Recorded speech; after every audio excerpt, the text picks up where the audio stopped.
সবাইকে, চলে এসেছি আবার একটি নতুন ব্লগ নিয়ে। আজকে সকালবেলায় সেরকম রান্নাবান্নার ঝামেলা ছিল না, তো এই মেয়েকে নিয়ে একটু ছাদে গিয়ে খেলছিলাম। খেলে দিলে এখন এসে এই মেয়েকে স্নান টান করিয়ে দিয়েছি। স্নান টান করিয়ে এখন ওকে জামা টামা পরিয়ে আমি যাব স্নানে। তো ওই আর কি এখন জামা টামা পরাচ্ছি। ও তো মানে ছোটাছুটি করছে খাটের ওপরেই, তো কোনোরকম টেনে টুনে নিয়ে ওকে বসালাম। বসলো ম্যাডাম, এখন ওকে জামা টামা পরিয়ে ক্রিম ট্রিম মাখিয়ে দিই। মাখিয়ে তারপরে ওকে নিয়ে আমি স্নান করতে চলে যাব। তো আমি এখন একটু ওর চুলটা একটু হেয়ার ড্রায়ার দিয়ে শুকিয়ে দিচ্ছি, কারণ ঠান্ডার দিন মাথাটা বেশি চুল ভেজা রাখলে যদি ঠান্ডা লেগে যায়। তারপর আমি স্নান টান করে চলে এসেছি পুজো দিতে। সাথে সাথে আমার মেয়েও চলে এসছে। ও এসে সব আর কি ঠাকুরের থালা বাসনগুলো রেখেছে, তো সব ঠিকঠাক করে রাখতে পারিনি। তো আমি চেষ্টা করলাম ওটা ঠিকঠাক করে দেওয়ার। তারপরে এখন আমি ঠাকুরকে পুজো টুজো দিয়ে এখন যাবো ওকে লাঞ্চ করাতে। আমি লাঞ্চ করবো। লাঞ্চ টাঞ্চ করে একটু আমরা একটু ঘুমিয়েছিলাম, রাত ঘুম দিয়েছিলাম। তারপরে উঠে মেয়েকে এখন টিফিন বানিয়ে দিয়েছি। বসে বসে খাচ্ছি। ওকে বানিয়ে দিয়েছিলাম আটা দিয়ে, আটা খেলাম। তো ওখানে একা একাই হাত দিয়ে খাচ্ছে, আর আমি এখানে সব করে সব সকালে যেসব জামা কাপড় কাচা হয়েছিল সেগুলো সব আর কি ভাঁজ করে রাখছি। এই জ্যাকেটটা ওকে পরিয়ে নিয়ে গেছিলাম যেদিন আমরা মন্দিরে ঘুরতে গেছিলাম ওদিন। তো জ্যাকেটটা এত নোংরা করে ফেলেছে ও, পুরো হাতার ভেতরে হাতার পাশে পুরো নোংরা কালো হয়ে গেছে, জামার সামনে পুরো কালো হয়ে গেছে। তো এখানে ওয়েদারটা খুব একটা ভালো ছিল না বলে, মানে মেঘলা মেঘলা ওয়েদার ছিল, ওই কারণে আর কি জামা কাপড়গুলো কাচা হয়নি। কারণ এটা কাজ না কাচলে মানে না শুকোলে 2-3 দিন লেগে যাবে। আর রোদের এই সব জ্যাকেট একটু রোদে শুকালেই ভালো হয়। তো ওই কারণে রোদ উঠেছে, আর আজকে আমি সব কেচে কুচে দিয়েছি। তারপরে এসব করে বললামই তোমাদেরকে যে আজকে সকালে সেরকম রান্না বান্না হয়নি। তো আগের দিন যা রান্না করেছিলাম ওগুলোই খেয়েছি, শুধু ভাতটাই করা হয়েছে আর ডিম অমলেট করে নিয়েছিলাম। তো ওই সব খেয়ে শেষ করেছি। তারপরে রাতে এখন বানাবো রাতের খাবার। তো আমি ভাবলাম কী বানাবো, তাই দীপকে ফোন করলাম। দীপ বলল যে ডিম সিদ্ধ আলু সিদ্ধ দিয়ে ঘি দিয়ে ভাত খাবে। তো আমি বললাম ঠিক আছে চলো, আমারই ভালো হলো, সোজা সোজা রান্না আছে, আমার অত ঝামেলা করতে হবে না, ঠিক আছে করে নেব। তো ঠিক আছে, আমি এখন সব রেডি টেডি করে রাখছি, চাল টাল ধুয়ে সব কাটাকুটি করে রাখবো।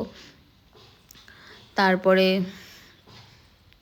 একটু লেট করে রান্নাটাকে বসাবো।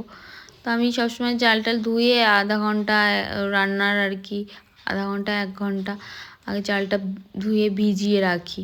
তাতে কি হয় না, ভাতটা আর কি ভালো হয়। তো এখানে চালটা একটু অন্যরকম টাইপের, এখানে বেশি তো সব আতপ চালই পাওয়া যায়। তো ওই কারণে বয়েল চালটা খুবই কম পাওয়া যায়, আর চালটা একটু আমাদের ওখানের থেকে একটু অন্যরকম। তো ওই কারণে আমি আর কি চালটা ধুয়ে মানে একটু আগে থেকে ভিজিয়ে রাখি। মানে ভিজিয়ে রাখলে কি হয়, ভাতটা একটু মানে সরু সরু হয় আর কি, আর ঝরঝরেও হয়। আর ভিজিয়ে না রেখে যদি তুমি সাথে সাথে করো না, ভাতটা গায়ে একটু মোটা মোটা হয়। তো ওই কারণেই আমি আর কি ভিজিয়ে রাখি। তো ওইসব করে এখন এই আলু সিদ্ধ করবো, তাই আলুটা কেটে কুটে রাখছি। সব আলু ফালু কেটে মেয়ের জন্য সবজি মেয়েকে আজকে রাতে দেবো খিচুড়ি খেতে। তো ওই খিচুড়ি সবজিগুলো সব কেটে রাখবো। আর আমি এটাও নতুন আলু, তবুও আমি এমন করে ছুলে নিই, আমার নতুন আলু খেতে একদম ভালো লাগে না। তো তা আমি জন্য কি করি, এরকম ছুলে নিয়ে অনেকে দেখি যে একটু হালকা হালকা ছেলে নেয় তারপরে করে নেয়, কিন্তু আমি পুরোটাই পরিষ্কার করে নিই।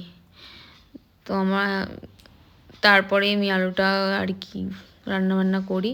তো এই যে মেয়ের জন্য নানারকম ভেজিটেবল সব কেটে রেখেছি, চাল ডাল ভিজিয়ে রেখেছি। মেয়েকে আজকে একটা ডিম সিদ্ধ দেবো রাতে, তা মেয়ের ডিম আমরা যে খাবো সব ডিম সব কেটে ধুয়ে রেখেছি। এখন এই মেয়েকে একটু পড়াতে বসিয়েছিলাম, তো পড়াশোনা করে এখন ম্যাডাম খেলছেন ওই পাশের ঘরে যে রেন্টে থাকে আমার মতনই, যে রেন্টে থাকে তার ছেলে, এটা ছোট ছেলে, তার মানে 2টো ছেলে। তো ওর সাথে খেলাধুলো করছে। ও এখন ওর গাড়িতে বসে দেখেছে, ওর পেছনে পেছনে ও দৌড়াদৌড়ি করছে। আমাদের এই মেন দরজা থেকে বেরিয়ে গিয়ে পাশেই সিঁড়ি রয়েছে, তো ওরা ওই সিঁড়ির সামনে যাতে না যায়, তো আমি তার জন্য দাঁড়িয়ে দাঁড়িয়ে দেখছিলাম, যে আমার খুব ভয় লাগে যদি একটুখানি ডিসব্যালেন্স হয়ে যায় না, তো সিঁড়ি থেকে একদম নিচে পড়ে যাবে। তো যাই হোক, ওইসব একটু ওরা খেলাধুলা করছে, করুক। আমি এদিকে রান্না করতে চলে এসেছি। যেই বাটিতে করে চালটা ধুয়েছি সেই বাটিতেই বসিয়ে দিয়েছি। এইটুকু অল্প একটু চাল আর অল্প ভাত হবে, ওর জন্য আবার একটা হাঁড়ি নামাইনি। তো আমি দেখলাম যে এই বাটিটার ভেতরেই ভাতটা হয়ে যাবে, তো ওটাতেই বসিয়ে দিয়েছি। আর পাশে মেয়ের জন্য খিচুড়িটাও বসিয়ে দেবো। ভাতটা হওয়ার আগেই খিচুড়িটা হয়ে যাবে। তো খিচুড়িটা হয়ে যাওয়ার পরে তারপর আমি আলুটা বয়েল করব। ভাতটাও ততক্ষণে হয়ে যাবে, তারপর আলু বয়েল করতে বসিয়ে মেয়েকে আর কি খাইয়ে দেবো। দীপের ফিরতে লেট হবে, এখনও দীপ আসেনি, এখন প্রায় 9:30 মতন বাজে। মেয়েকে আজকে একটু খাওয়াতে খাওয়াতে লেটও হয়ে গেছিলো, ইচ্ছে করেই লেট করে খাইয়েছি, কারণ ওই একা একা হাতে করে খেয়েছে তো জিলাটা, তো ওই অনেকটা টাইম নিয়ে আর কি খেয়েছে। তারপরে একটা মিষ্টি খেয়েছে, তো এই সব উল্টোপাল্টা খেয়ে নিয়েছে। আমি জানি ওর খিদেটাও দেরি করে পাবে, তো খিদেটা একটু দেরি করে, বেশি করে খিদেটা পাক, তারপরেই ওকে খাওয়াবো, তাহলে খাবারটা আর কি ভালোভাবে খাবে। তো ওই সব করে এখন এই মেয়ে খিচুড়িটা করছি। মেয়ের খিচুড়িটা আমি সবসময় ওই একটু তেল মশলা দিয়ে, মানে আর কি ঘি মশলা ফসলা দিয়েই করি। ও একদম নুন হলুদ দিয়ে সেদ্ধ করে দাও খিচুড়ি, ওরকম খিচুড়ি ও খাবে না। ওই তার জন্য একটু সামান্য জিরে গুঁড়ো দিয়ে দিলাম, জিরে ফোড়নও দিয়েছি, আর একটু নুন চিনি হলুদ দিয়ে সব কিছু দিয়ে সবজি চালগুলো দিয়ে একটু ভাজা ভাজা করে তারপরে জল দিয়ে দেবো। এইসব করে এখন তারপরে মেয়েকে, এখন খিচুড়িটা হওয়ার পরে মেয়েকে এখন খাওয়াবো। এদিকে আমার ভাতও হচ্ছে। এখন প্রায় দীপ বললো আস্তে আস্তে ওর প্রায় 11টা হয়ে যাবে, তাই মেয়েকে খাইয়ে দাইয়ে নিই, তারপর সব কিছু রেডি করে রাখি, তারপরে দীপ আসলে একসাথে আমি আর দীপ ডিনার করব।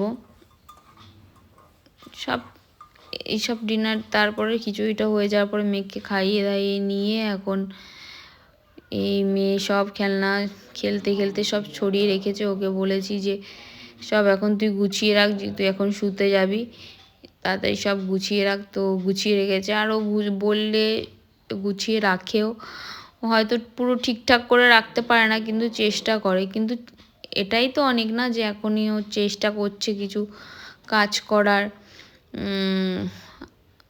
সেটাই আমার কাছে অনেক, যে শেখার চেষ্টাটা রয়েছে।